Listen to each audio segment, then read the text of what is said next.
Welcome everyone to the Avengenerds podcast, where we talk Marvel, DC, Star Wars, and more. I'm your host Peyton, and with me is my co-host Torrin. Yo.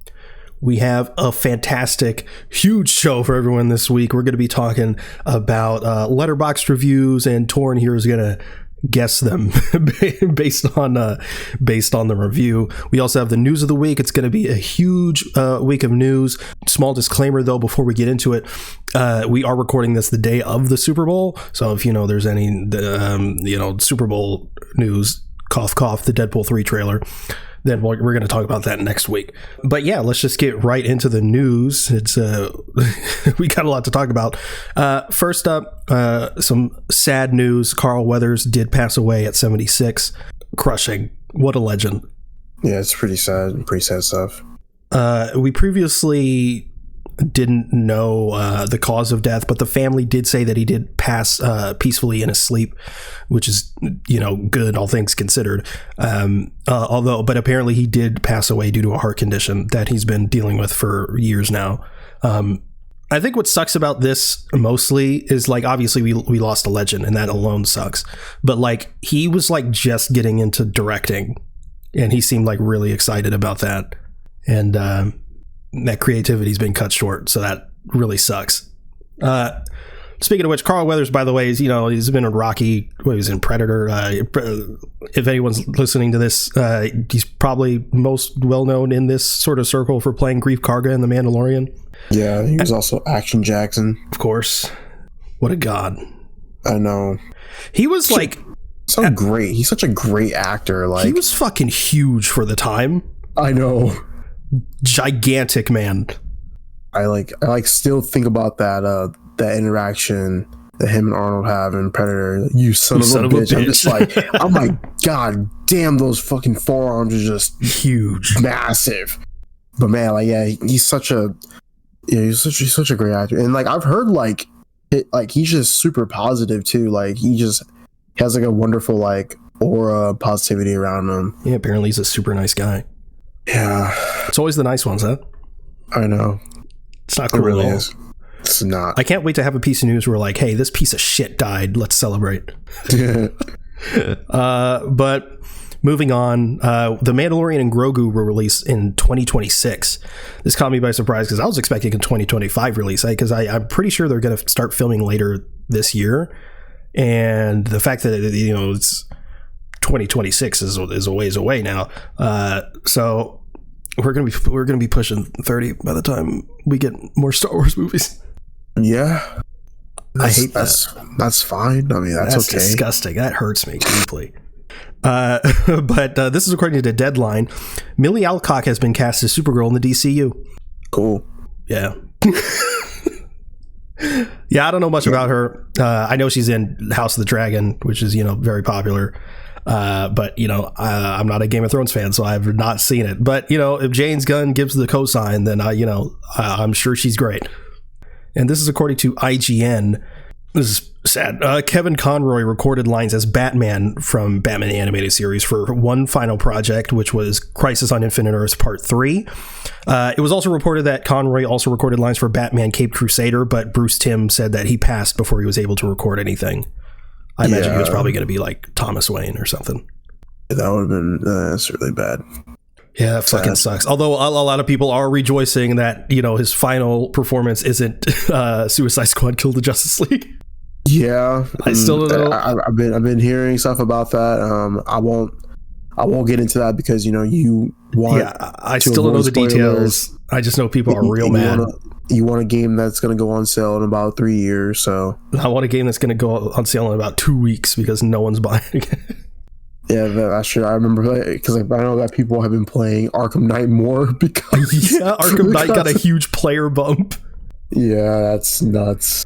Crazy. But yeah, excited to hear more Kevin Conroy, man. God damn. Donald Glover, in a Vanity Fair video, said that there's definitely going to be a Miles Morales live-action movie eventually where he believes he will return as the Prowler. Kind of stating what we've all been, maybe, I don't know about expecting, but like hoping. We all expect, I mean, a Miles Morales live-action movie is kind of an inevitability. But like for Donald Glover to be like, yeah, I think I'm going to come back. Not only is that like like the studio has probably talked to him in some way and be like, yeah, maybe one day we'd like to see you come and actually be the Prowler in a legit movie and not just a cameo role. And also Donald clearly wants to do it, so that's really cool. You see Mr. and Mrs. Smith? Yeah, I've seen that one clip though of them in the forest. I have not seen that clip. I'm only 2 episodes in, but it's really good so far.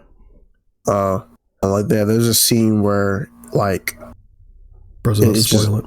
No, I'm not gonna spoil it. I'm just saying like just the way Donald Glover was acting in that one scene, it was really, really good. I really like that. He's like compared to like Earn in Atlanta and some of his other more recent roles, he's leaning a bit more goofy in this, and it makes me happy.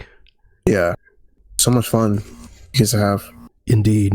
This is according to comicbook.com. Josh Brolin says he heard that Thanos will be returning. He said, quote, "I hear kind of like through the grapevine that they're going to bring him back. How about we don't? How about we don't bring him back? I mean, like Secret Wars, multiverse, there's like, you could bring him back in that way. And like, he's like a villain that they have to go. I don't know. Don't bring him back though. let's let that lie, please. At least in my opinion, I don't want that shit. This is according to the SAG Foundation, of all places. Pedro Pascal will soon begin filming on Fantastic Four as Reed Richards. And then after that was reported, Matt Shakman confirmed on Instagram that Pedro Pascal is indeed Reed Richards. And then Matt Shakman deleted his Instagram account. And then in an interview with SAG, the interviewer asked like what was going on with that. And Pedro Pascal sort of like jokingly was like, "Isn't this like a 90-minute interview? It's been 90 minutes. And so it's like, basically, he's Reed Richards. Yeah, it's a done deal. So, Pedro Pascal is our Reed Richards. That is interesting. I wanted John Krasinski or Glenn Howerton or Brandon Routh. But Pedro Pascal, I do love. Daniel Radcliffe. Bro wanted, that's crazy. Yeah, I can't wait for him to be a British Reed Richards. I wanted Stephen Yeun. I wanted Benedict Cumberbatch. I wanted Tropic Thunder Robert Downey Jr. as Reed Richards. That's insane. In what context is that? Jesus. Well, he's a dude playing another dude. This guy is another dude. It was Tony Stark the whole time. He faked his death. I love this meme where it was like, if Iron Man was black, who would play him? And someone was like, Robert Downey Jr. It only makes sense. He's perfectly cast for a reason. I know. But yeah, that's it for the news of the week, which means it's time to move on to our topic, which is Torrens guessing movies based off of bad reviews. Okay, before we get started here, it's MCU specific, and also it's only movies, so you don't have to worry about any of the shows. Okay, you ready? Yes. Okay. This is 1.5 stars. This entire movie is an ad on Spotify, and the scenes involving Paul Rudd are the songs. Wait, what? This entire movie is an ad on Spotify. The scenes involving Paul Rudd are the songs. It's a movie. Basically, they're only there for Paul Rudd. This is a movie that's been released recently? Not necessarily. It's the entire MCU. This is an MCU movie. Correct. Is it Quantumania? Nope. Oh, that's a good guess. That's probably what I would have guessed. Wait, okay, hold on. You said that. Wait, rephrase that again? I can't rephrase it. The review is what it is. Okay. Well, then say the review again. This entire movie is an ad on Spotify, and the scenes involving Paul Rudd are the songs. What? And this is an MCU movie? Yes. Is it Ant-Man and the Wasp? No. Is it Endgame? No. What is it? Off to a great start. It's Civil War. What? I don't know, man. It was 1.5 stars. This entire movie. They're just saying the entire movie is just like a commercial just to get to the Paul Rudd scenes. Oh, that's such a really weird review. Why for Civil War of all movies? He's in it for like 2 seconds. I was so confused because I'm just like, Spotify, like, what the fuck are you talking about? All right, this is half a star. Okay, half a star. Incredibly and horrifically bad. If I could give negative rating, I would. What a disgusting end to the story. Main character had 2 hours and 45 minutes to do right and only chose the last 5 minutes after external influences. Plotline hugely relied on the miscommunication trope, which is disappointing for an action movie. Is it Fight Club?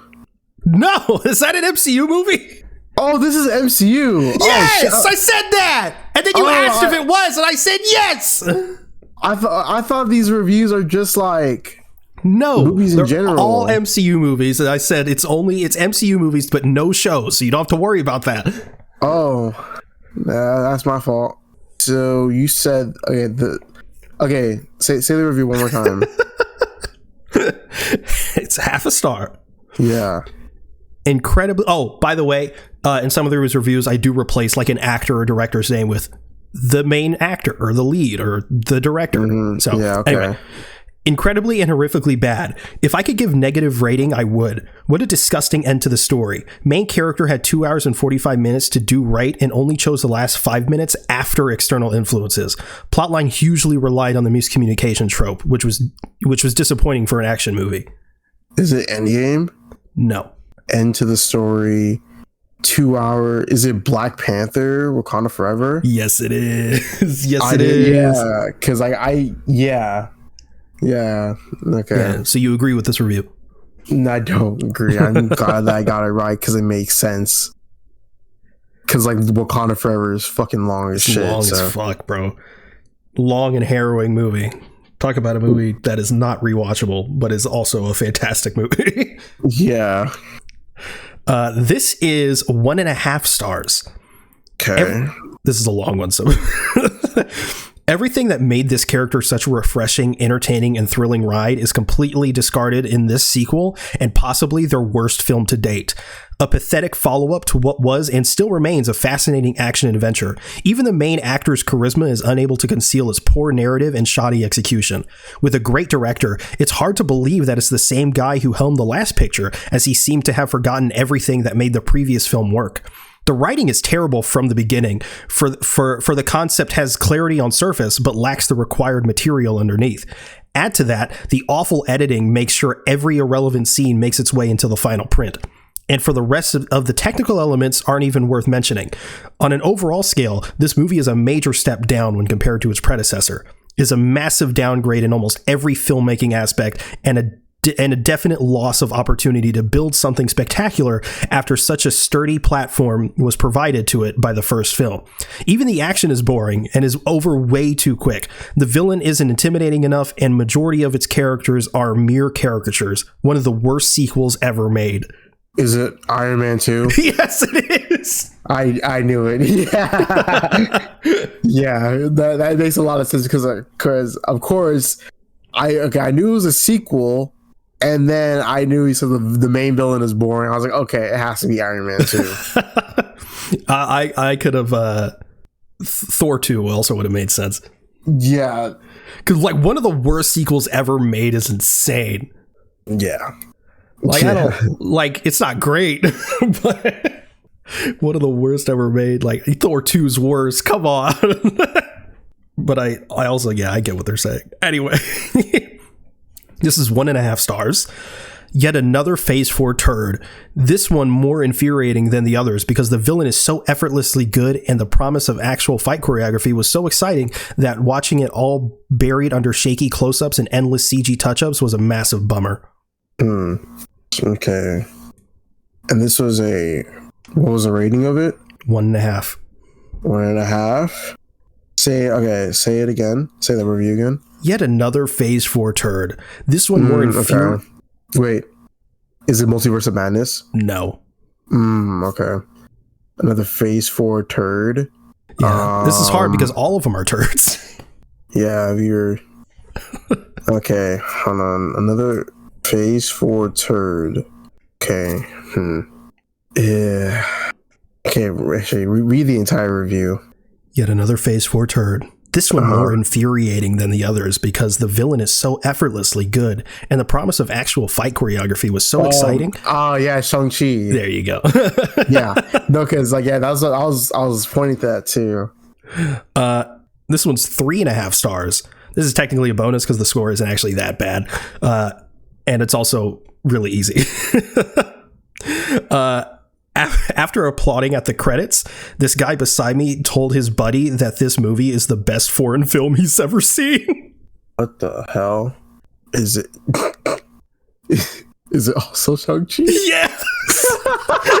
What? That's crazy, dude. After applauding at the credits, this guy beside me told his buddy that Shang-Chi is the best foreign film he's ever seen. Buddy needs to watch more movies and not be a dumbass. What the hell? Bro thinks that because people speak a different language in a movie, it's considered foreign. Is he wrong? I wouldn't say Shang-Chi's foreign though. If there's foreign people in it? I mean, well, no, I'm saying kidding. I'm just kidding. Yeah, I know. I was gonna say if they're mostly speaking, Chinese or Mandarin, then I would say that's foreign. But they're speaking English. What the hell? I would give him the biggest side eye ever.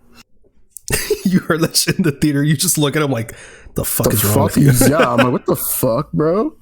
All right, this is half a star. Whole half star.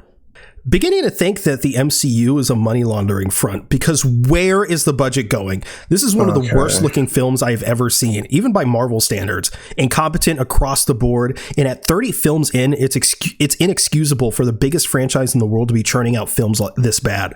They don't need to be highbrow dramas or anything, but they at least need to feel tactile and not just serve as a trailer for the next installment.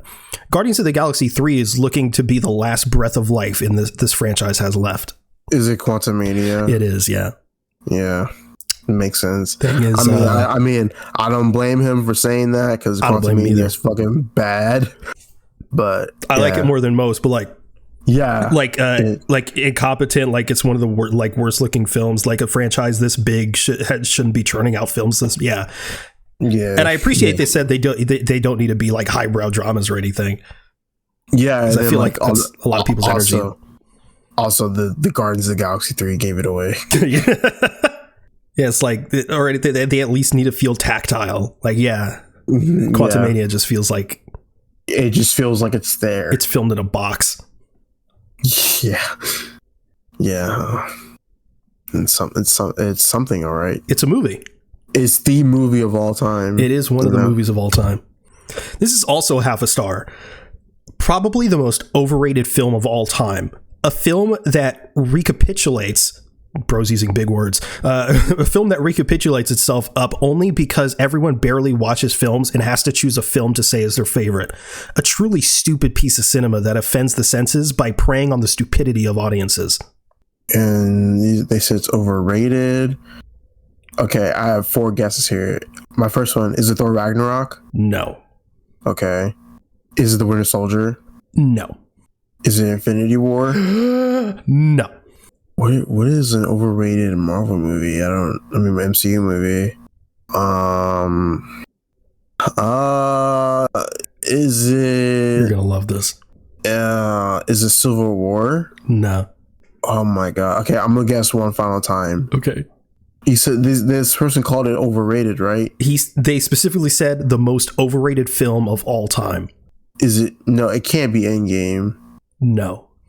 But hold on. They said the most overrated film. What? Of all time. Of all time? Yeah. Oh my god. And let me just say, I agree with them. You agree with them? I do. And it's not Winter Soldier? Because you hate on Winter Soldier. I do not hate on Winter Soldier. I do think it's overrated, but it's a great movie. Is it No Way Home? No. Okay. Well, I don't even know what it is. What is it? Wait, hold on. I'm going to just throw one out there. Is it Doctor Strange? No. Okay. What is it? It's The Godfather. What? You fucking snuck that shit in there. What the hell? It's The Godfather. You snuck that shit in there. What the fuck?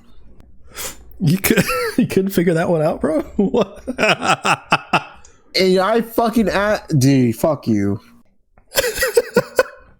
God damn it. It's the most overrated film of all time, bro. I thought this is, oh my god.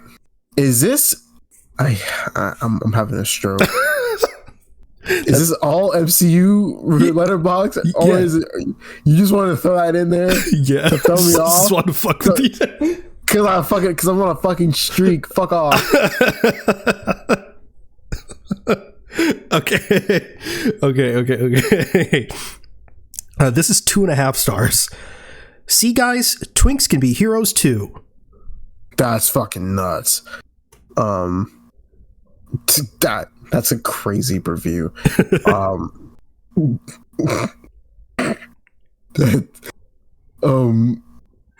don't even know. Just think about twinks in the MCU. That's something I don't think about. You got to start thinking about it now. Part of me wants to say like Spider-Man. Is it Spider-Man? There's 3 Spider-Man movies in the MCU. Homecoming? Yeah. It's Homecoming. Okay. Oh my god. Actually insane. That's nuts, dude. All right, this is also 2.5 stars. Superhero movies are still the greatest threat to modern civilization, but this one is only occasionally insufferable. The action is strong. The opening sequence is the closest film representation we're likely going to get of the opening scene of Metal Gear Solid 2. Even if the parallel action that the movie's final set pieces depend upon is completely mishandled. The scale is there. The one-liners connect. I enjoy how this is unabashedly Marvel's Mission Impossible 3. And yet, I think the reason I dug The Avengers is because none of these characters are interesting enough to sustain an entire film. And Whedon's movie doesn't force any of them to. But not sure how I can ever give 2 hours of shits about the main character and the trite, if hyper-relevant, morality play into which he gets embroiled. I'm also exhausted by Marvel's candy bright aesthetic and samey posturing. It's been 9 movies. Characters are still delivering heavy lines about their worldviews from over their shoulders as they walk away. The same beats, the same quips. The defense is that it's a genre, but the problem is that it's a brand. Ant-Man is a do or die for these things. If they suffocate Edgar Wright's voice, there's really no need to keep me playing along. It has to be the Winter Soldier. Yeah, it's the Winter Soldier. Yeah, because like the Mission Impossible and Metal Gear Solid gives it away. Yeah. Do you agree that superhero movies are still the greatest threat to modern civilization? Bro needs to get some fucking bitches, dude. What the fuck does that even mean? Bro's fucking threatened of superhero movies. Boo, people like genre movies. Yeah, I know. It's fucking crazy. Bro can't even go to a fucking comic book shop. Fucking loser. All right, this next one's also obvious. This is 2.5 stars. Hey guys, did you just hear what I said? Wasn't it funny? It was a joke. A joke. I made a snarky remark. Did you like it? Wasn't it funny? Jokes. It has to be Spider-Man Homecoming. Why would that be Spider-Man Home? No, it's not Spider-Man Homecoming. Damn, I thought you'd get this one instantly. That's crazy. It has to be Ant-Man. Nope. Jokes. Oh wait, is it Guardians of the Galaxy? There's 3 Guardians of the Galaxy movies. 2? Yeah. Yes, it's 2. It makes sense. Yeah. Surprised you didn't get that one quicker. It's like the only complaint yeah we have about that movie. It's a bit harsh though. I mean, it is a bit harsh. Yeah. This is also 2.5 stars. You know when those animated films that have fairly weighty, mature themes throw in a juvenile, dumbed-down joke because they have to appeal to the young kids in the audience as well, and everybody else rolls their eyes but has to accept it because some people inexplicably find it absolutely hilarious? This series is that moment on a loop. A series? It's not a show. I don't know why they use unless they mean the series of movies. And what was the rating? 2.5 stars. 2.5 stars. Is it Multiverse of Madness? No. Is it Guardians of the Galaxy Volume 3? No. Is it Iron Man 3? No. Is it Captain America Civil War? A lot of 3s you're throwing out there. No. I am 3s, yeah. I don't know. It's Guardians 2 again. Fuck. Damn. Again, I do kind of see what they're saying. Yeah. But again, get over it. This is 1.5 stars. I haven't watched a movie in a week, and after this, I still haven't watched a movie in a week. Just the most lifeless thing I've seen in a hot minute. Can't say I'm surprised. Still gonna watch the new one. Still gonna watch the new one? Yeah, they literally put that in parentheses. Still gonna watch the new one. The new one as in the new movie? Or the new movie in that? The sequel to this movie. The sequel to that movie. So then... It's the most lifeless thing they've seen in a hot minute. It sounds like Quantumania, but they said they're going to see the next one lifeless. This was shortly before the new one came out. Shortly before the new one came out. There's a lot of new movies that came out when it comes to the MCU. What? Lifeless? I mean, there's a lot of... There's a lot of lifeless movies in the MCU. Is that what you're going to say? There's a lot of movies that some people would say they're lifeless. But, I mean, Quantumania is the only one that would make sense. Wait, is it Ant-Man and the Wasp or something? Nope. Is it Doctor Strange? Yes, it is. Okay, that's what I thought too. Yeah. Okay. That makes a lot. That makes sense. Low key. It's the most lifeless movie I've ever seen. Yeah, because they do astral projecting. Literally lifeless. Okay. Yeah. Are you ready? Yeah. This is the last one. It's the last one. It's the last one. Okay. 2.5 stars. Okay. Here's the problem with this film. The director had put so much effort into pleasing the Marvel fans that he had completely forgotten about his other subset of audience, the ones who have absolutely no knowledge of the Marvel universe. Hello, we exist, you know. Not everyone reads the comics religiously. Honestly, throughout the film, I just felt disconnected. It's just fan service after fan service. They kept nodding and bumping each other with their elbows, saying, "You get it, don't you? You've been wanting to see this, right?" It starts to feel annoying after 10 minutes. They then introduce a character out of nowhere. Sure, the fans would have an extreme nerdgasm when they finally see this character come to life on screen. My friend literally covered his mouth and gasped. But to me, it's just another character. I felt nothing because I just met him. It's just like that Chuck Norris cameo in Expendables 2. Except this time, he's not a cameo that shows up solely for comedic purposes and actually plays an important role in the plot. What I'm saying is, it's unfair if you need to do tons of research in order to enjoy a certain film. No, I don't want to be spoon-fed with endless exposition dialogues, but, at least let me know their name. Seriously, they interrupted them before they could even introduce themselves. I had to turn and ask my friend who they are, but my friend shushed me because he was so absorbed into the film. Good for him, and good for you folks who enjoy this too, but for me, it's just an awful experience. Endgame. No. What? Nope. This sounds like Endgame people, like fucking the casuals who watched Endgame without watching it. It does sound like that. The cameo. Fan service after fan service. Fan service after fan service. Cameos. They say Multiverse of Madness? Nope. Fuck. There's another. Where is it? Oh my god, dude. What? I don't. Wait, is it Civil War? No. Okay, hold on. No. Fan service. It's not Endgame. Cameos. Fan service. Is it No Way Home? No. Fuck! What? That would probably be my second guess too. After Endgame. I feel like I'm gonna be mad as hell if I don't get this one. Oh my god, dude! Is it? No, I'm just gonna throw one out there. Oh no. I can't. I don't know. What is it? It is 2015's Avengers: Age of Ultron.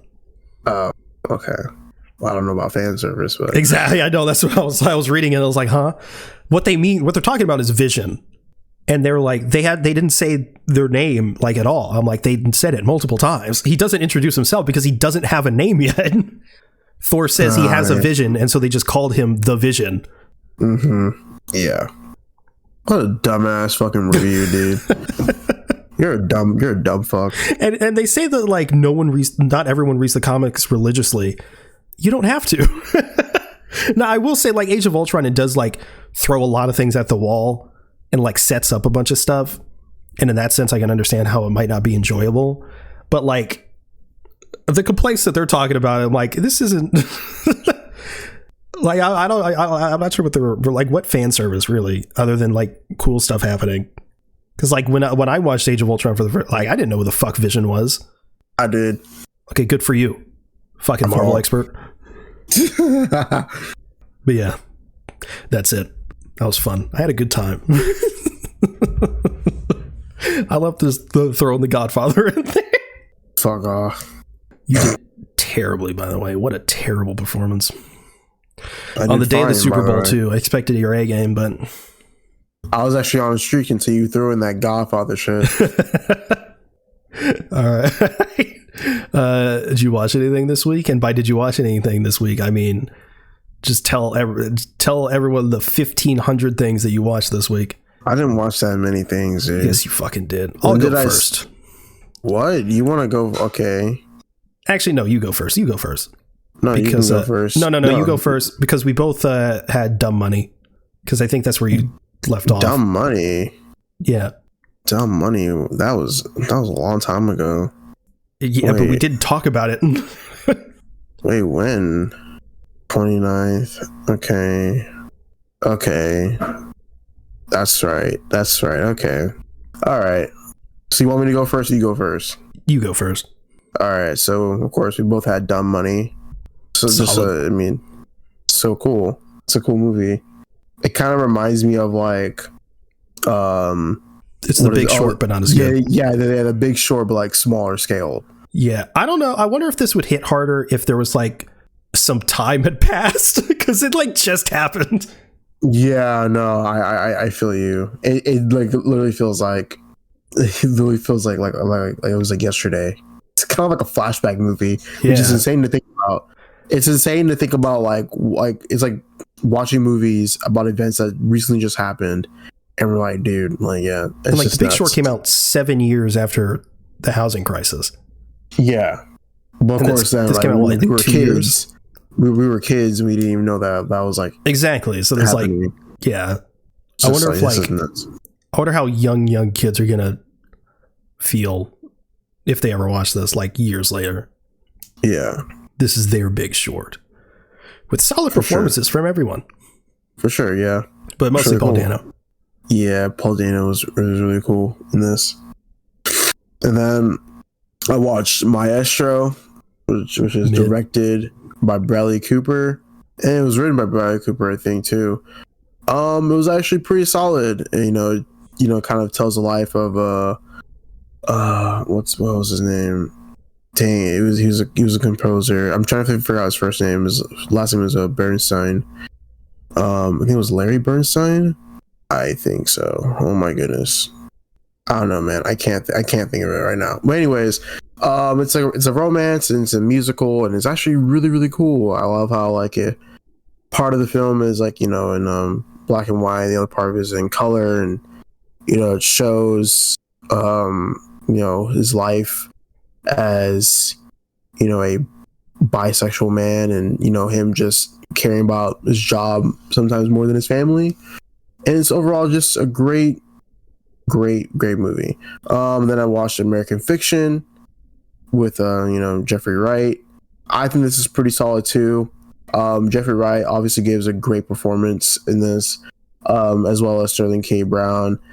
The only problems I really have with the film is that I felt like it was trying to tackle like a little bit too much, because in the film, Jeffrey Wright is he's a writer, but he's also like a writer that like he's not getting published, but the books that are getting published are like the ones that sound like like ghetto, or like pretty much like the film is about like white people wanting to accept in like illogical side of the black community in a way. And so you just basically Jeffrey Wright combats that in such a funny way. but overall, like because like I said, I feel like the film's trying to tackle too much, because also throughout the film, there are some family problems that Jeffrey Wright deals with, and I feel like it wasn't trying. It didn't meet the execution quite right. But Is it overall, true? Is it true that Keith David plays a man named Willie the Wonker? Yeah, I think so. Yes, because there's a scene in which he's in, that kind of ties into how Jeffrey Wright is combating like the writer thing. But overall, it is funny. It does have a really great moments, emotional, and comedic, and I think it's fun. Then I watched Warrior with Tom Hardy and Joel Edgerton. It's a nice movie. It's a really nice movie. I love my fighting movies. I love my action, my martial arts, and this does it for me. Tom Hardy, he's just a military war hero who, but yeah, Warrior was good. I really, really liked it. Then I watched Fast X, fucking trash. Please, it's so fucking bad. Explain. Like, to be honest, I thought you'd have fun with it because of Jason Momoa. Dude, Jason Momoa, like, dude, it's crazy because like Jason Momoa is that one star. Oh no. He is that one star that is the film, because he's like basically in the movie he's like a sociopath, right? Mm-hmm. But like, so what's the problem with this movie is that okay, it's literally all over the fucking place, like in terms of action and editing and everything like that. Like, there's a beginning scene where they're all at the Toretto house, and they're having like these barbecues or whatever, but the editing was like, it was edited by someone who's probably like off like 15 like bags of like nerds. It's just a bunch of like crazy like back and forth editing, and like I just could not process what was happening. But the thing about Fast and Furious, the franchise, it retcons a lot of shit. It retcons a lot of things. So basically, what it retcons is that I think, this film, part of the events of Fast X happened in Fast and Furious 6, I believe. Huh? Yeah. Oh, you were with the safe. Yeah, the safe. Yeah, and that's how Jason Momoa's. Yeah. Jason Momoa's character is that. I'm going to spoil it for you. I don't want you watching this. And I was never going to. Okay, good. So basically, what's also really cool about this? So basically, there's another antagonist or like a opposition force in this, which is Alan Richardson's character, who is he's like he's in that movie, and basically he's like, I'm just tired of like these people who like do all these missions, and like they're over here causing havoc. I'm tired of all that, so we're gonna have to take him down or whatever. And the big retcon is that he's also the one that's working with Jason Momoa, and that happens in Fast and Furious 6 as well. And it's just like, what the fuck? And would you say this makes 6 worse? No, I think 6 is fine. Okay. I think 6 is fine. It's the fact that they're retconning everything to try to make it fit into Fast and Furious 6. Like, all that stuff happened. Which generally, I'm not too harsh on it, because Fast and Furious retconned Han's death too. So like, that's something. I mean, but then again, Han's like a fan favorite character. They're about to retcon Paul Walker back to life. Well, the thing is that it was kind of confusing. Well, it's not really confusing, but like they were using archival footage of Paul Walker. But I mean, the only thing I could really see them like doing anything with like Paul Walker's family is like introducing his brother into the franchise. Well, I mean, the brother was like already involved in like some of the movies, because of like CGI and everything like that. I think they're just gonna CGI Paul Walker back in. They should not do that. I agree. Because the thing is that like, I mean, like, I wouldn't really doubt it. They would do that because in this universe, Paul Walker's character is alive. Like, he's not dead. Like, he's just off somewhere. Rode off into the sunset, literally. He's in hiding right now, pretty much.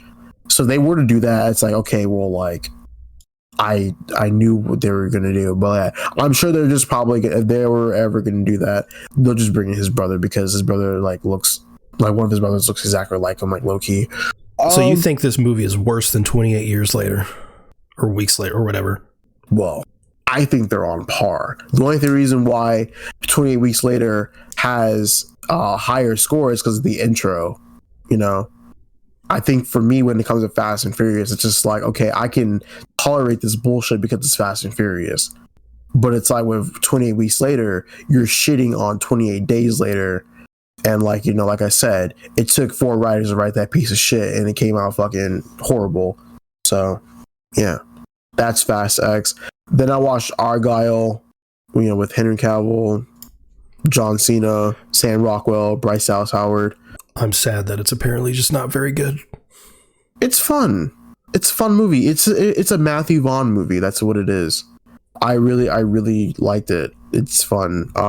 It does get like a little wonky sometimes because you know there are trying to do like so much with the movie. There was a twist that reminded me of like the Homecoming reveal, where like, you know, the Vulture. There's like a twist that literally reminded me of that. I'm just like, oh shit, it's so fucking cool. I heard there was like a million twists, and that's part of what like. Yeah, there's like 4 big twists in this like film. Which you know, at times it's like, okay, 1 and 2 is cool, 3 is like, you know, you're kind of pushing it, and 4 just like, okay, this is kind of bad. But it's like, because also in the movie, Bryce Dallas Howard is like a writer, and everything, you know, she's know, writing is like real. Yeah, but yeah, there's a twist with her character too, which like it kind of makes sense to like what they're doing with the plot. But then there's another twist at the very end. It's just like, okay, well, that's kind of crazy, because it's like, this is like some like really weird shit. But overall, it's fun. I really liked it. You know, Sam Rockwell, like he's so funny. He's like, you know, he's a badass in this one. Bryce Dallas Howard, you know, she's fun. I mean, there are some times where I'm just like, you need to lock in, you know, for real. You need to like just stand on business. But yeah, other than that, I enjoyed it. And then I watched Fury. Oh my god, dude, Fury is so cool. It's so dope. It's so dope. The cast is incredible. I remember thinking it was okay. Nah, dude, that's fire, dude. I remember watching it and being like, this is just discount Saving Private Ryan. Well, I haven't watched Saving Private Ryan, and I don't want to because I don't like Tom Hanks. So oh my god. I'm kidding. I don't care. But Vin Diesel's in it. Vin Diesel's in it? Yeah. He's talking about family in that one? Oh, yeah. Okay. Well, then I'm sold. If I don't see Vin Diesel driving a you know, supercharged Mustang, you know, Charger, I don't want to see it, you know. But I liked Fury. It was really fun. I really enjoyed it. Good cast other than Shia LaBeouf. Huh? Good cast other than Shia LaBeouf. Shia LaBeouf, he's good. I like him. No. I like him in this. Oh yeah, yeah. And then I watched Men. That's a fucking piece of shit too.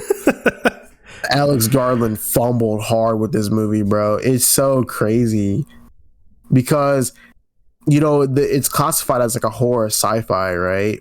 And it's really weird because, you know, basically this woman is going through a divorce with her husband, but the husband like kills himself pretty much, and so she has a, you know, getaway at like, you know, this like Airbnb or whatever, and it looks nice or whatever, but it's like of course the whole point that Alex Garland was trying to, you know, it's almost like Alex Garland writing in the script was trying to be like a big like pick me, and it's like, hey, all men aren't that bad, you know.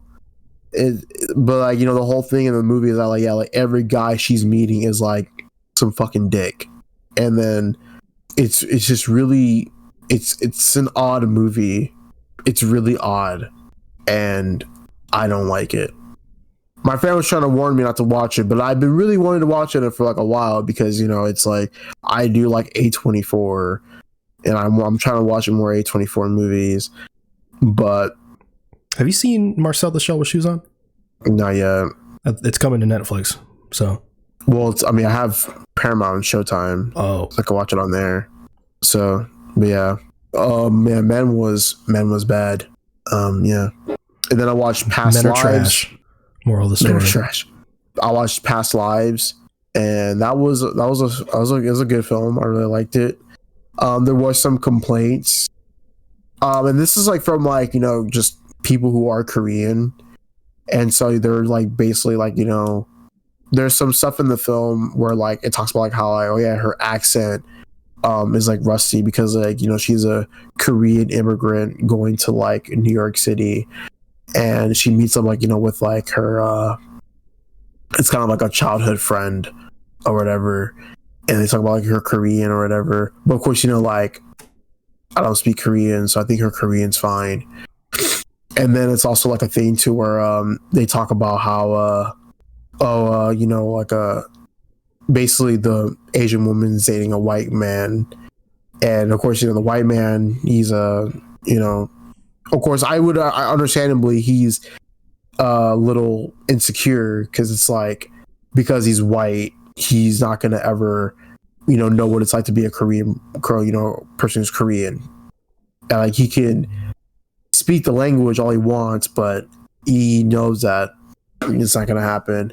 And so obviously, you know, there are some like emotional ties from like, you know, both sides of like, you know, the men in her life. And you know, I think that they're trying to in the story they try the best they could to explain that. Other people were saying that, you know, it felt really one-dimensional, how like it's very, very surface level of like, you know, the issues. But overall, I mean, I think it looks beautiful. I think it tells a story. And I mean, I liked it. I personally liked it. But yeah, Oxford study. And then I watched Slumdog Millionaire, and it's kind of like it was kind of like a full like watch for me because I've seen parts of it, but like, you know, I decided to watch it fully. It's good stuff, right? It is good stuff. I really liked it. Dev Patel is really nice. In this, I hate his brother though. His brother's a dick. It's a complete asshole. Was that his brother? His brother, like in the movie, Yeah, he's a dick. He's not his real brother in real life. I'm saying his brother in the movie, I don't like him. I hate him. But overall, it's really good. And then I watched The Green Knight. Crazy how the host was just like, "Hey, here's the answer." It wasn't the answer. It was not the answer. I know he tried to rob him and try to fumble. But yeah, I watched The Green Knight, another Dev Patel movie. Pretty solid. There's also a lot of things that's going on too, but overall, I mean, it's a very beautiful movie. Very beautiful. And it's a nice little journey, a nice little adventure movie. And then before we hopped on this podcast, I have watched The Hateful Eight. Pretty good stuff. Pretty good stuff by Tarantino. Man, I love it when people sit in a room and just talk for a bit. Yeah, you are a really big dialogue person, which I am to an extent because I'm trying to figure out how dialogue works when it comes to writing scripts. But yeah, this one was really, really good. I really liked you know, how you put like these not so good people in a room, and you know, they're talking and they're shooting, and you know, I've heard the N-word, I've heard the hard R more times than I've seen my dad, and it's absolutely crazy. That's insane. I should put a counter on how many times they've said the N-word. It's gonna exceed the amount of times I've said the N-word in my life. You know, I am black after all. It's crazy. What? I am black. Bro, this is crazy. Yeah. But yeah, no, like I really, really, really liked it. There, you know, the one thing I couldn't get past was Channing Tatum, bro. I couldn't get past Channing Tatum. Why the fuck are you saying it like that? Because it's from This Is the End. Have you seen This Is the End? Yes, I've seen This Is the End. I don't remember Danny McBride. He's like Channing Tatum. I call him Channing Tate-Yum. No. You don't remember that? The part of that movie I remember is them showing the new Goblin cutout. Oh yeah, in the basement. Yeah, that's funny. That's what I call him. Yeah, but yeah, Channing Tatum's character. Yeah, he did something that's like I don't really He did something really bad in this movie. He's I didn't like it. Yeah, he is a big meanie. I love I don't know, something about Samuel Jackson having to scream because he's hurt. Yeah, no, that was it. No, overall, like, this movie does what it needs to do. I really like the chapters and, like, the nonlinear storytelling. It's actually like reduced down like a little bit because I'm like still able to follow it. I wasn't able to follow it at first whenever I watched Pulp Fiction, but same. But no, I mean, this is really good. I really enjoyed it. Now I have 3 more films to watch to finish my Tarantino filmography, and that's Jackie Brown, Death Proof, and Once Upon a Time in Hollywood. You see what I mean when I say that it's his most underrated? Yeah, because a lot of people say it's his worst, and I just don't. It's his worst? Yeah, a lot of people say it's his worst. I just don't understand that. I mean, whenever I finish the filmography, I wouldn't say it's his worst. I probably would say Pulp Fiction. It would Pulp Fiction? No, I don't know. Nah, I mean, we'll see, because I mean, Jackie Brown is on Netflix. I don't know where Death Proof is at. I forgot. I think it's on Prime. It's on something, And then Once Upon a Time in Hollywood is on Hulu, so I can definitely watch those. But yeah, that's all I've watched. Death Proof is on Showtime. Oh, really? And Paramount. Oh, yeah. Oh, also, I forgot to mention, I finished Percy Jackson and the Olympians season 1. Oh, the new show? Yeah, it's good, right? Apparently. I think it's good. I mean, don't go on Reddit though. Oh yeah, bunch of fucking book nerds.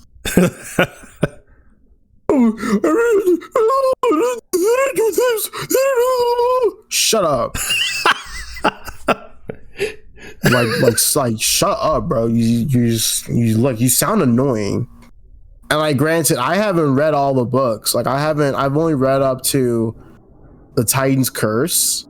So like, we're gonna get into that whenever they do like season 3 or whatever. But overall, I think it's fine. I think it's fine. I know there's a lot of things they didn't do, a lot of things they can't really do because budget and all that stuff. And also that whenever you mentioned that review, whenever it was like, yeah, I think that Disney is having like a money laundering scheme. Someone said the exact same thing about Percy Jackson. They're like, yeah, there's no way that like this show is like real because like, where's the budget even going? And I'm like, bro, like you're thinking way too much into it, bro. Isn't it like a good looking show? It's good for a show. It's a good looking show. Yeah, for a show. The thing that people have a complaint with, or many complaints about, is just storytelling wise, because in some episodes they exposition dump everything, and then like also like in some episodes like the kids just happen to like know everything. But I think it's also a thing too where like with Percy, like he's like learning, like he's like picking up on like everything that's happening, because of course like from episode 1 he doesn't know anything. He doesn't even know like what's happening to him, like in terms of like his brain or whatever, because he's like dyslexic, but of course like his mind's just different. And like of course the last episode it's just like he happens to know everything or whatever, which I mean I don't think that's like such a big deal to me, because like you're trying to end the show, you're trying to end the season or whatever. And then also there's a complaint of like how the gods don't look like they're godly, they're just like humans. Which, like, I mean, there's only really so much they could do with that, because, like, unless you want to dump a lot of CGI or whatever into, like, people looking like gods or whatever, or, like, camera effects and camera angles, they can do that, but I don't know. But other than that, I mean, like, I enjoy the show. I'm excited for season 2 to see what they do with that. And, yeah, that was it. All right, well, I watched Dumb Money, and that shit sucked. So moving on. No, it was good. It was good. Kind of forgettable. I also watched Good Will Hunting. And yes, sir. When it comes to like movies that are like considered like classics, it's like it's very like, is this like a classic because it's genuinely great, or is it like for the time it was good, but now it's like eh? And in this case, Shit holds up. It's very good. Yeah, it holds up really, really well. Robin Williams, man, fuck. It should make me fucking cry. Yeah, I don't know how that made you cry. It's some pussy shit, but okay. Yeah, you're right. I'm a man. I can't show my emotions. Yeah. No, which part did you cry at? I cried at when Robin Williams was like, it's not your fault, that bit? Yeah. Yeah, it makes sense. Yeah.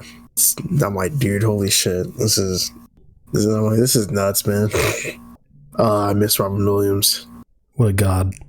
For real. Matt Damon, very good. Ben Affleck also, solid. This movie just made me be like, yeah, maybe Ben Affleck should really just be like behind the camera. Well, they do have their own production company together. They do, yeah. It's just like, not that he's a bad actor. Like, obviously he's good, but man, the dude can write and direct. Yeah, for sure. Yeah, no, for real. Have you seen Air? No, but I heard it's good. Yeah, you should watch Air. That's a really good Ben, like, he didn't write the story, but Ben Affleck's direction is really good. Have you seen Batman v Superman? Yeah, don't watch that shit. That shit's ass. Oh, damn, that shit's kind of peak. Ben Affleck's in it, not good at all. Probably the worst part about it. Yeah, like Ben Affleck, he's a really good like writer and director. Matt Damon fumbled that girl though, bro. Fumbled hard. Oh yeah, damn. Like, bro, what are you doing? Slacking. For real. I also watched Justice League Warlord. Shit movie. It's fucking terrible. It's like it's in the new animated continuity, Superman, Man of Tomorrow, Long Halloween. So it's in that style of animation, same universe. And it fucking sucks because I was really excited for this universe after the Flashpoint universe ended, which was really overstayed its welcome. And mostly just kind of had not great to decent movies in it. It started off great. Superman Man of Tomorrow is really a really wonderful film. The Long Halloween is really great. And I always forget the name of it. It's like Justice Society of America, something World War II. It's a Flash story. Also really, really good. But then they go into like this legion of superheroes. It's like the future, and Supergirl is going to like high school, but it's like a bunch of superheroes and yay, and Brainiac 5 is there. And it was fine, I guess. And then there was a Green Lantern one that I talked about. I don't even remember how long ago now. That was fucking terrible. It just like completely just threw Hal's character away.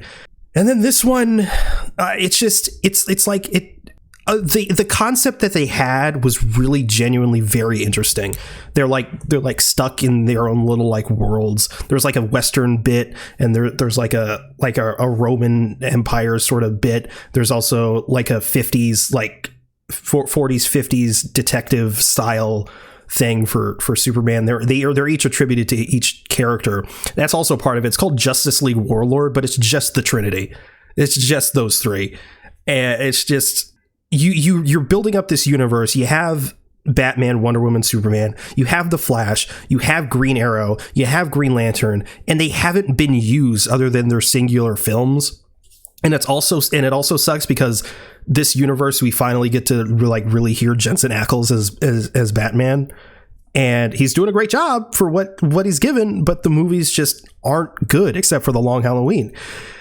And yeah, it was so boring. And then when it finally started to kick off within like the last like quarter of the movie, maybe even less than that, again, they just the villain isn't interesting.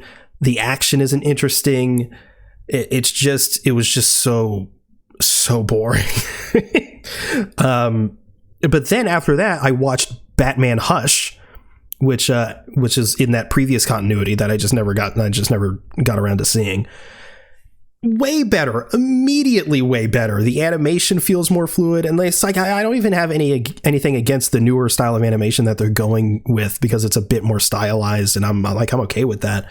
But when it comes to action sequences specifically, the previous animation style just lends itself way better for that. And it's just like, I didn't love Batman Hush because it takes the story in a place that I didn't really love, but like. maybe it's just because I watched it after Justice League Warlord that I thought it was better than it probably is.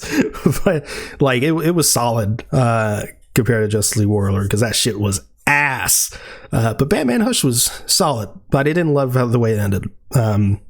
Especially like the woman who's playing Catwoman in Batman Hush is not very good. No offense to her, but I didn't like it. And also I didn't love the way they did her character either. Then I watched Self-Reliance, which is a movie directorial debut from Jake Johnson, of New Girl fame, and plays Peter B. Parker in Spider-Verse. It's his directorial debut. He wrote it. It's a very quick film. It's like an hour 45 minute movie. Please make more hour and 45 minute movies. Jesus Christ. Sometimes I don't want to watch a 2 hour movie. Fuck, man, it was really good. Like, and it kind of sucks because Jake Johnson, he was doing some interviews and he said he was like, I'm kind of content with just like, I wanted to do this movie and I'm good. He's like, it's like, it like just came out, so I'm not gonna go into spoilers, but basically he's just a dude, a limo rolls up, Andy Samberg's inside, and basically he has to just live for a month without getting killed by people who are hunting him, and he gets $1 million. So he has to live for a month, and if he's next to someone, they can't get to him. They can't kill him. They're not allowed. And it's like, it's like a dark web reality show so there's like hidden cameras everywhere and shit. It's really good. It's touching. It's really funny. Jake Johnson's obviously great in it. Anna Kendrick's in it. They're like, it's a really, really solid cast, and it's genuinely just a really solid, fun, just short and sweet movie. I think it's on Hulu, by the way. Hulu. Add that shit to the list. To my list? Yeah, add it to your list. Okay. Then I watched Grounded 2, which is the documentary of the making of The Last of Us Part 2. Very good. I honestly didn't even know this was a thing. There was a Grounded 1, which was the making of The Last of Us, and that I guess I should have expected a second one. But considering like the leaks and stuff that came out about the game and the crunch behind it all and the delays and stuff like that, and the reception to the game, I was like, I don't know, I didn't expect it, especially this late. But considering the Last of Us Part 2 remaster just came out recently, they sort of released this alongside with that. It's very good. I was surprised at a lot of the stuff they talked about. They talked about the leak, and they were all clearly very devastated about it. They talked about the reception to the game, how when it came out, the critics fucking loved it. They talked seeing a lot of the behind the scenes like performances, like on the motion capture stage, like the Ashley Johnson as Ellie during the what scene. My God, man, it's weird seeing the motion capture, because like there's footage of the motion capture for part 1, and it's cool seeing it because you can see the actors doing their thing, but the motion capture wasn't far along enough yet where it's like 1-to-1 to like their face movements, because it's called motion capture for a reason back then. Now it's motion capture plus face capture, because for the first game they had to just look at the face for reference in the footage and then animate it to that. But it was weird seeing Ashley Johnson do that scene, and it's like my brain was like, I'm watching just the regular scene. It was like the cut scene, but I'm just watching Ashley Johnson do it. It was real fucking weird. It's like, Troy Baker was also doing great things in it, and they talked about how they came to the conclusion of where the story went. I'm trying to avoid spoilers considering the show's coming out, and people, not everyone. No, spoiler, bro. They haven't played the game. They're done. No. But then at the end, Neil Druckmann was like, "Hey, there's probably going to be a part 3," and I said, "Hell yeah, do it." You won't. It's in development though. That's what we think, but maybe not. He was like, "We have a concept," and I'm like, "Okay, so you're working on it." But they also they talked about like the leaks and how like people are being real bigoted. They're like, Not like a lot of the stuff was leaked, but not everything was leaked. So a bunch of people were like trying to piece things together, and like people thought Abby was transgender just because she was muscular. And Hallie Gross, the co-writer of Part 2, she goes on this rant because one of the articles came out after one of the trailers released.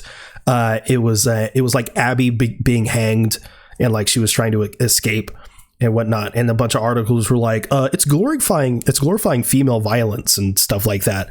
And Hallie Gross, who's like trying to make this, because it's just a violent world just inherently, but she's also trying to make it, pretty like empowering for women. And she just goes on this really like, it's a serious rant, but it was just really cool to see her go on that rant. She's like, just do your research. There's so many women involved. I'm literally the co-writer. There's like a ton of women working on this. And that was just really cool and fun to see. But yeah, if anyone loves The Last of Us and just wants to see more of that behind the scenes stuff, Grounded 2 is a very good look into that world. And they also like talk about crunch and how in the future they're trying to, alleviate that, which is really cool because crunch is a massive issue in the gaming industry. But yeah, it's a 2-hour long documentary. It's really good. Anyway, I played Arkham Origins. I finished it. Great fucking game. Really solid. It was longer than I thought it would be, but like in a good way. And yeah, it's just, I understand now. I understand why people say it's underrated. It's just another solid Arkham game. Where did you play it? What? Where did you play it? On PC. Oh, that's right, on PC. Dang it. Man, I really wish it was backwards compatible. Bro, I'm not gonna lie, bro. This PC, game changer for like these older games. Arkham Origins, and I started playing Arkham Asylum, and I'll get to that in a second. Those motherfuckers look crispy. I'm like, holy shit. Like, these games look gorgeous. Versus I play it on Xbox, despite it being backwards compatible, and it's still like, it's like, because it's backwards compatible, it's like you're playing on 360. It's just not, the same. Except the cutscenes, which are like, because they're pre-rendered, they're stuck at like 720p. That's annoying. But yeah, Origins is really good. It's really solid. I will say though, like as I was playing it, I didn't have any issues with it, but I started playing Arkham Asylum right after because I was like, I have an itch to play the Arkham games anyway, and Origins might as well just go right into Asylum. The writing for Asylum just within like the first 15 minutes was like astounding compared to Origins, and that's nothing against Origins. The writing was fine, but like specifically the dialogue in Asylum just off jump was like, oh, this is really good. Maybe it's the Paul Dini thing, I don't know. But yeah, Origins was solid. There's this fantastic sequence in Origins where the Joker's like falling and Batman saves him, and Joker's like, why the fuck did you save me? what like you had what was that? And he starts to like kind of like lose it. Like, I mean, he's already insane, but he's just like, he's so fucking confused. It's like why Batman saved him. And it goes through this great sequence where you're like kind of playing as the Joker, you're like walking through, and it does so many things at once, and it balances it all beautifully. It like does the Red Hood stuff, it does like his origin, it explains like why like he is who he is. He's questioning why Batman saved him. Harley's also interviewing him, so it's like it's doing the Harley Quinn stuff at the same time. Like it is such a cool sequence visually. It was just done super, super well. But yeah, great game. Then I watched A Clockwork Orange. Just literally before we started recording, watched A Clockwork Orange, and let me say, it's something. It is a movie. I was saying a Good Will Hunting, classics could be hit or miss. This is a miss for me. I went in knowing that there would be trigger warning, sexual assault. I know there was going to be like rape in the movie to some extent. I didn't know exactly how much, and I didn't know what that entailed, but my assumption going in was that this group of people was going to be going around like raping women and shit. But when the movie starts, Malcolm McDowell, who's great in this movie, by the way, striking resemblance to Evan Peters. him and his group are like going around town, and there's this other group of people that are going to rape this woman. This is like the first like 10 minutes of the movie, so it's not a spoiler. They're going to rape this woman, but then they come in and beat up the guys that are about to rape the woman. So I'm like, oh, they're like insane vigilantes. They're like, it's like if the Joker was a vigilante and it's like 4 of them and they're running around just beating up rapists and shit. But then in the next scene, they go and break into a woman's house and rape her. So and I was like, okay, I'm getting mixed messages here. Man, it's like if Stanley Kubrick made his own Watchmen. Jesus. And also, honestly, part of that, it did make me uncomfortable because I'm like, I know Stanley Kubrick's directing style, and I'm just like, I don't know how I feel about this. Stanley Kubrick's very hit or miss for me because it's like this one I didn't love, but I fucking love Doctor Strangelove. That was fantastic. But yeah, it's just I didn't think I'd like it that much. Like I was really expecting us to give it like 2 stars just based off like the first quarter of the movie, but then it takes a bit of a turn. I won't go too in depth. You haven't seen it, right? I asked you that. You said no. No. It takes a bit of a turn and it goes into a different direction that I thought actually was kind of interesting. But then it just kind of at the back half of the movie, like it's still like it's good. I just wish there wasn't so much rape. It really is like the concepts like is good and interesting. It's also in this weird like dystopian like British future, but it's still very 60s and 70s. 60s. It's the 60s. It's still very 60s. I understand why it's a classic. And you could tell when you're watching, it's like, okay, I get it. Like I get it. But also it's very much a product of its time, basically. It's like I understand why this is a classic for the time, but nowadays it's just not it's not great, unfortunately. Just not a fan of rape personally. I don't know I'm not afraid to say it, honestly. If I can be candid. You're not a fan of rape in movies? No, or just in real life. Just not a fan of it in general. That's really bad in both. I mean, for me, when it comes to like movies, like in movies, I don't like it like entirely. I think like having rape in like movies, it like just I don't know, low key to me, it finds it demeaning. I don't feel like it's necessary to add it. I feel like it just also lowers down the quality of your movie. It also depends because there's some like the idea of rape is fine. No, but the idea of rape as like a plot point is fine if it's part of the story, as long as it's like implied. But why you gotta like show it? Yeah, show it or like fucking like in like, for example, like there's like, you know, like rape revenge movies, and like there's like literally a movie called like Revenge, where it's like a woman like she gets fucking raped and of course, you know, she literally fucking kills all the guys or whatever. I mean, that's fine. I mean, those aren't really my type of movies, but it's like, I don't know, man. I feel like just all the movies I've seen that like where people get fucking raped, it just doesn't do anything for the plot. It's like, why does this need to happen? Yeah.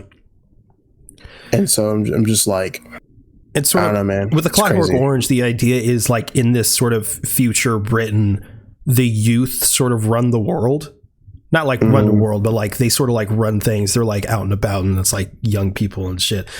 But yeah, again, I don't want to go. I feel like this is a movie that you're gonna watch eventually.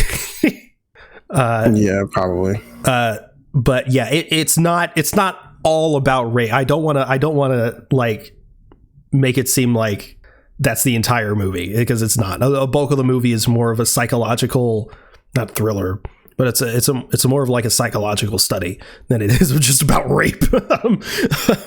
But there is some cool sequences in it. There's also Stanley Kubrick always surprises me when it comes to like his humor. There's a lot of funny scenes in this movie. There's this character that's like this British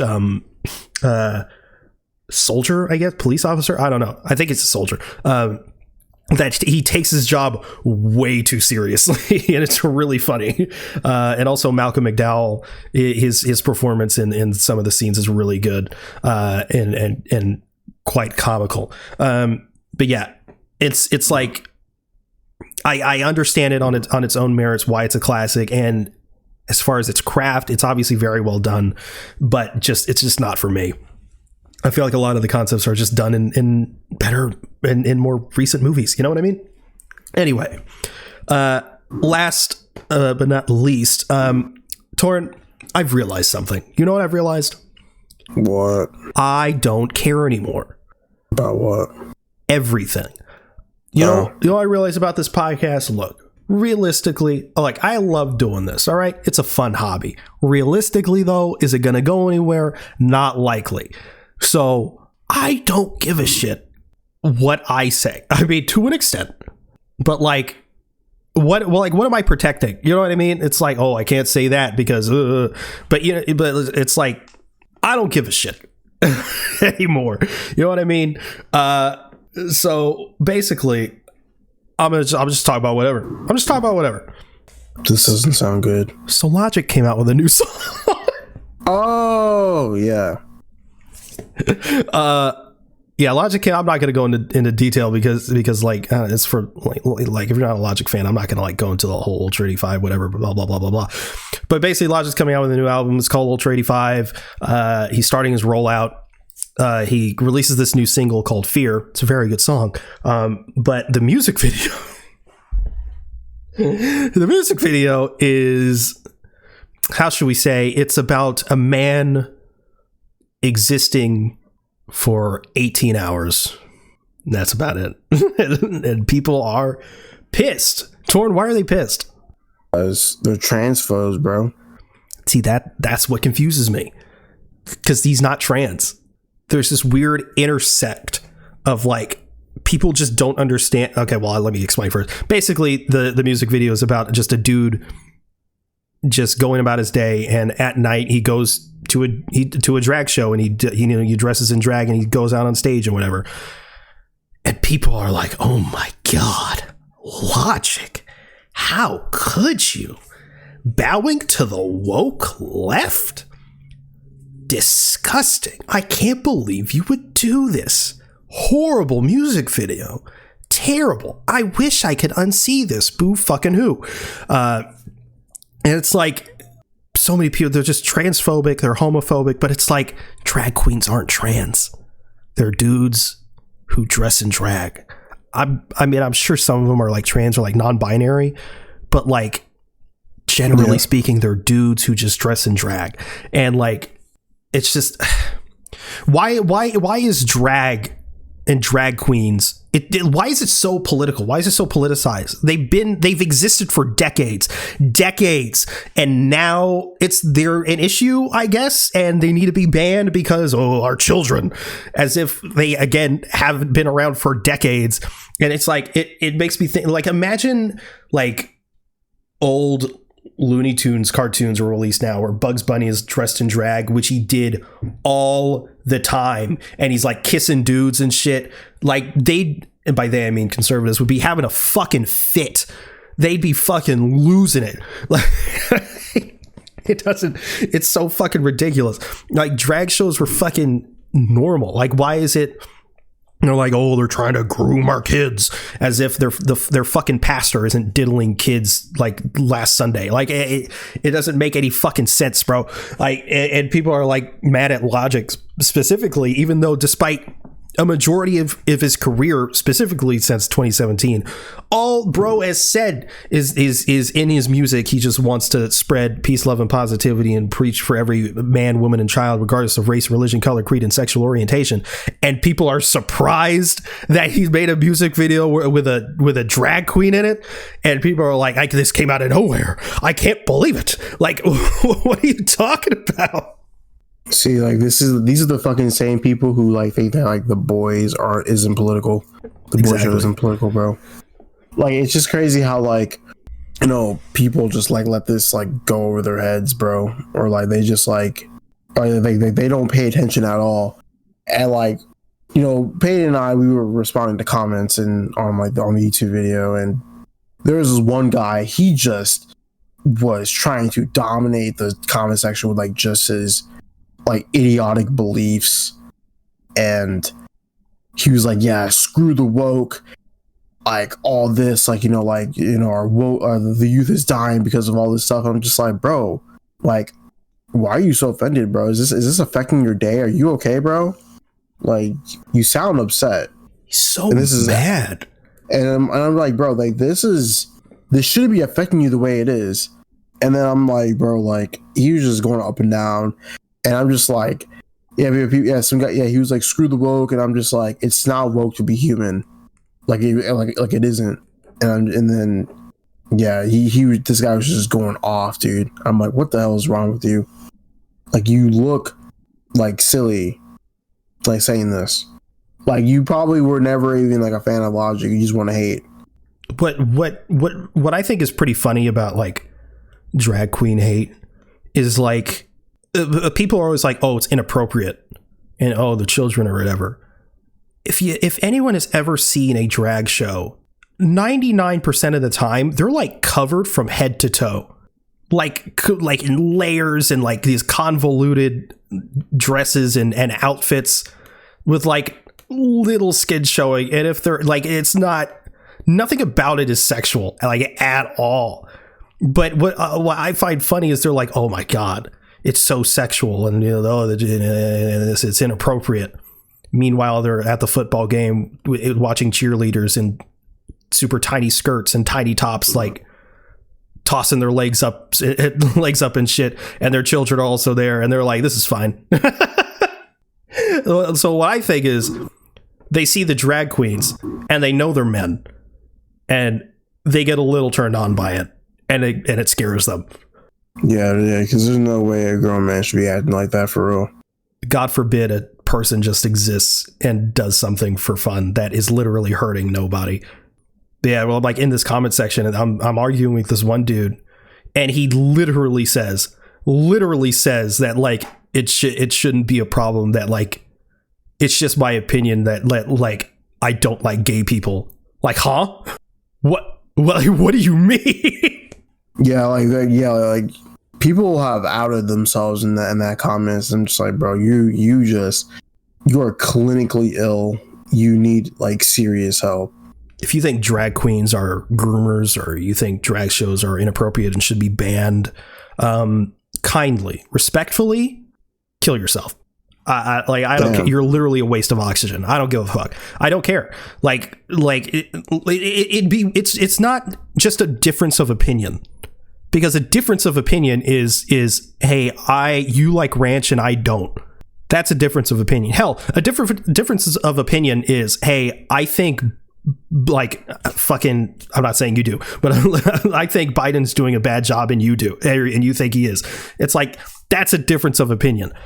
What's not a difference of opinion is saying, oh, I think trans people and drag queens are okay to just live their lives, and you go, no. No, because like, what, like, all I'm just saying is that these people should just be able to literally exist. And the other side of the spectrum is saying they should literally be eradicated from our society. Like, quite literally calling for the deaths of innocents just because of the way they live. It's batshit to me. And it's just so, like, normalized, I guess. Like, the fact that people could even be up in these comments and just say that shit, like, without not even necessarily consequence, because it's the internet, but like without like majority of people being like, that's fucked, is insane to me. Like I'm literally in the Logic subreddit, and I'm saying like, wow, like there's like all these like homophobes in this fan base. Who would have thought, considering, you know, everything that Logic specifically talks about, and I'm getting downvoted. It's fucking wild to me. But Torn, what do you think about the trans problem? I mean, I don't think there is no problem, man. I mean, I work with people who You know, I'm I work with people who are part of the LGBTQ community, the woke mob, yeah. And you know, I have no problem with it. And I like recently on Friday, I went to a company work event that hosted a drag show. It was fun. It's my first drag show. I want to go to one where, like, you know, they also it's like at like a restaurant or whatever. Those are, I mean, that sounds fun. I don't have a problem with that at all. And I think it's just kind of crazy how people are just like, yeah, like, you know, like you said, like they're super extreme about it.